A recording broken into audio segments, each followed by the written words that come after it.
Did you know that in 2024, Indian airports saw more than 376 million passengers? That's most ever. Airports are getting super busy. And they need to be smarter and faster to handle all these passengers. Passenger traffic grew 15% compared to 2023, reflecting strong recovery and growth in air travel. On average, each person spends 133 minutes in an airport. That's about 2 hours before they even get on the plane. These data shows that more and more people flying every year. This means airports needs to grow bigger, get better systems and work faster. So in this video, let's understand what are the key design considerations to make a good airport. All airports need to accommodate 3 types of traffic: the passengers, bags and flights. Most airports are built with 2 levels, one for the passengers and one for the bags. When you're catching a flight, you usually get in from the top floor where the boarding gates are. But when you land, you come out on the ground floor where the bags are waiting. This makes it super easy to grab your luggage and head straight outside to catch a taxi or a ride. But wait, there is more.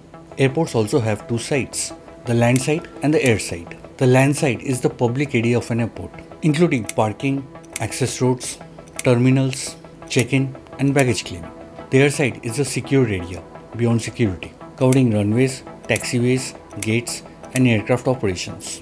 Now based on how the terminals and gates are arranged on the air side, airports usually follow one of 3 layout types. The first is the linear configuration. In this setup, planes park right next to the terminal and the passengers walk directly from the terminal to the aircraft using air bridges. It's simple and efficient, especially for small and regional airports. But the terminal is very long. It can mean a lot of walking, which isn't fun when you're late for your flight. Next up, we have the pier configuration. In this design, the main terminal, also called the head house, has long narrow arms that sticks out like fingers on a hand. Planes park at these fingers, ready to pick up passengers. It's great for handling a lot of people, but there is a catch. If your gate is at the end of one of those fingers, you better start your cardio early. It's a long walk.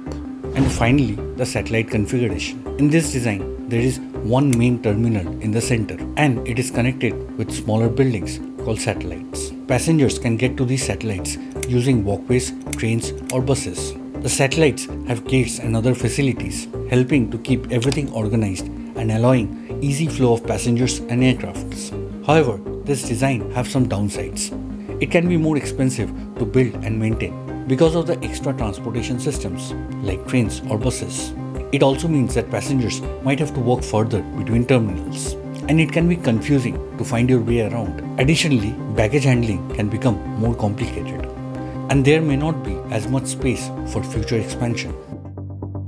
Most people want to spend as little time as possible in an airport, so making airports efficient is really important. But all passengers want the space to be pleasant, comfortable and nice to look at. Airports need to keep things moving smoothly to improve the travel experience. First, the passengers go to the check-in counters. In the past, check-in counters are usually in a straight line. Passengers would walk up, check in and leave. This worked when everyone needed to stop at the counter to get their boarding passes. Today, however, the travelers' habits have changed. Some travelers, like families or people flying less often, still need help at the counter. But frequent flyers often check in online and don't need to stop at the counter at all. The old straight line setup can block the flow of people, making the space feel crowded. A better way is to turn the counters in an island shape facing the entrance. This way, passengers can check in and keep moving without turning back. Next, we move to the security section. Security has changed a lot since it was first introduced 50 years ago. Now because there are so many people flying, the security area takes up a lot of space. To keep it organized and focused, the security section has lower ceilings and fewer walls, which makes it feel different from the taller,